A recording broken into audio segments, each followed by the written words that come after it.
Christ is risen from the dead, trampling down death by death, and upon those in the tombs bestowing life. The Paschal homily of St. John Chrysostom calls out to us, "The doors are open, come in.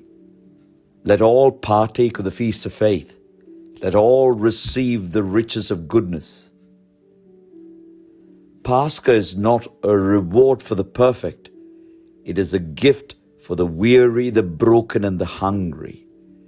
Whether we have struggled from the beginning or are only now turning back, Christ receives us the same. This is the mercy of God. ദൈവകൃപയാൽ നമ്മൾക്ക് ഓരോരുത്തർക്കും ദാനമായി നൽകപ്പെട്ടിട്ടുള്ളതാണ് പുനരുത്ഥാന പെരുന്നാൾ. We often carry burdens, guilt, fear, a sense that we are not worthy. But the resurrection speaks gently to the heart. You do not earn this feast. You are invited into it. നാം കഴിഞ്ഞ 50 ദിവസം ചില കാര്യങ്ങൾ ചെയ്തതുകൊണ്ട് അതിൻ്റെ പ്രതിഫലമായി നൽകപ്പെട്ടതല്ല ഈ പെരുന്നാൾ.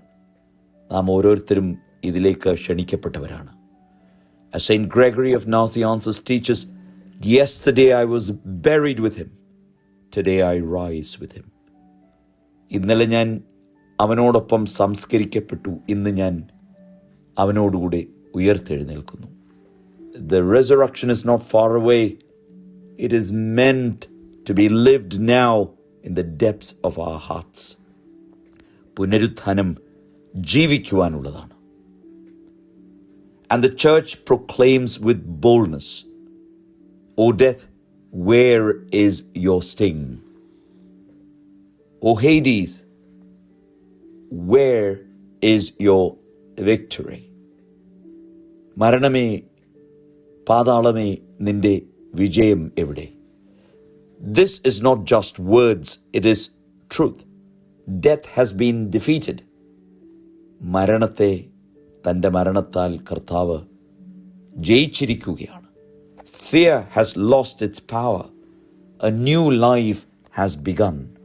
ഒരു പുതിയ ജീവൻ ആരംഭിച്ചിരിക്കുകയാണ്. So today, do not remain outside. Come as we are. Bring our weakness. Bring our longing. Enter into the joy of the risen Christ. ഉത്ഥിതനായ ക്രിസ്തുവിൻ്റെ ആനന്ദത്തിലേക്ക് നമുക്ക് ഓരോരുത്തർക്കും പ്രവേശിക്കാം. For there is a place prepared for us, and in him a new beginning awaits.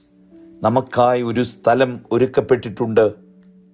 അവനിൽ ഒരു പുതിയ ആരംഭം നമ്മെ ഓരോരുത്തരെയും കാത്തിരിക്കുന്നു. ദൈവത്തിൻ്റെ പരിശുദ്ധാത്മാവ് നമ്മെ ഓരോരുത്തരെയും വാഴ്ത്തി അനുഗ്രഹിക്കട്ടെ.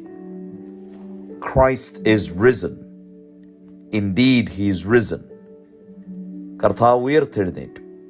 അവൻ സത്യമായും ഉയർത്തെഴുന്നേറ്റു എന്ന് ഞങ്ങൾ വിശ്വസിച്ച് ഏറ്റുപറയുന്നു.